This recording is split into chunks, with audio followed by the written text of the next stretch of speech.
নমস্কার, আমি গণেশ সারিকা রাজশ্রী চলে এলাম নতুন একটি এপিসোড নিয়ে।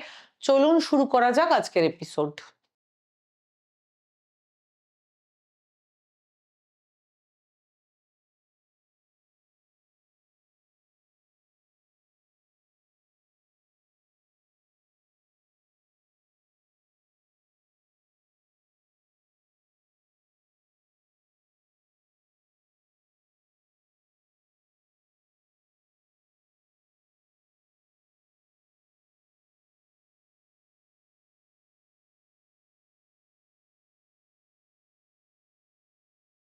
কোষ্ঠীতে কোনো খারাপ গ্রহ অবস্থানে থাকলে আমাদের নানা দিক থেকে সমস্যার সম্মুখীন হতে হয়। কোনো কাজই ঠিকমতো করে ওঠা যায় না। প্রতিটি পদে নানা রকম বাধা আমাদের ঘিরে ধরে। এই সময় হতাশাগ্রস্ত হয়ে পড়া অস্বাভাবিক কিছু নয়। শাস্ত্রে জন্মছকে গ্রহের স্থান উন্নত করার জন্য নানা উপায়ের কথা বলা হয়েছে। তবে ব্যস্ত জীবনে সে সকল উপায় পালন করা সবসময় সম্ভব হয়ে ওঠে না। তবে শাস্ত্র যে কেবল সময় সাপেক্ষ টোটকার নিদানই দিয়েছে তা কিন্তু নয়। সহজ নানা উপায়ের কথাও বলা হয়েছে। তেমনই একটি উপায় হলো স্নানের জলে কিছু মিশিয়ে স্নান করা।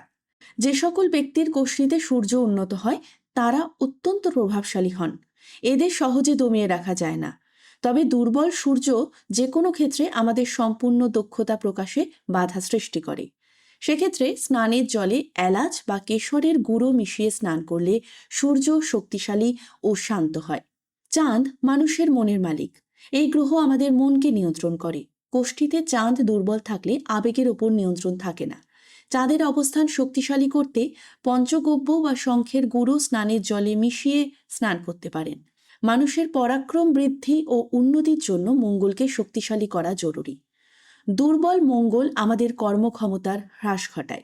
শুকনো আদা, লাল চন্দন বা মৌরি স্নানের জলে মিশিয়ে স্নান করলে কোষ্ঠীতে মঙ্গলের স্থান উন্নত হয়। আমাদের বুদ্ধির কারগ্রহ হল বুধ। যে সকল জাতক জাতিকাদের কোষ্ঠীতে বুধ ভালো স্থানে থাকে তাদের বুদ্ধিমত্তা হয় প্রশংসনীয়। দুর্বল বুধ আমাদের বুদ্ধিকে ভোঁতা করে দেয়। জলে মধু, চালের গুঁড়ো ও আমলকি মিশিয়ে স্নান করলে বুধের স্থান শক্তিশালী হয়। জীবনে সমৃদ্ধি আনতে সহায়ক বৃহস্পতি।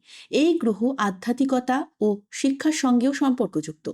জন্মছকে বৃহস্পতি উন্নত হলে জাতকের জীবনে ধন সম্পদের অভাব থাকে না। আধ্যাত্মিক ক্ষেত্রেও আগ্রহ থাকে। তবে দুর্বল বৃহস্পতি জীবনে নানা সমস্যার কারণ হয়।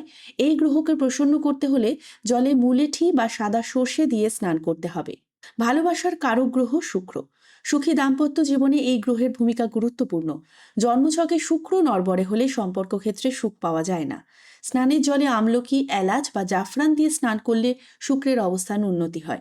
শনিকে প্রসন্ন করা সহজ বিষয় নয়। কর্মকারক এই গ্রহ লোকের পরিশ্রম দেখেই প্রসন্ন হন।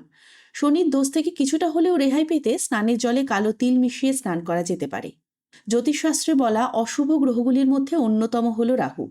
রাহুর কুপ্রভাবে মানুষ এমন কাজ করে বসেন যে কারণে সমাজ তাকে গ্রহণযোগ্য মনে করে না। সীমা লঙ্ঘন করতে অনুপ্রেরণা যোগায় রাহু। তাকে শান্ত রাখতে লোবান বা তিল জলে মিশিয়ে স্নান করা যেতে পারে।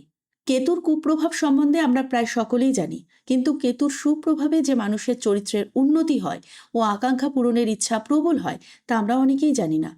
কেতুকে তুষ্ট রাখতে স্নানের জলে লোবান মিশিয়ে স্নান করতে পারেন। কেমন লাগলো আজকের অনুষ্ঠান?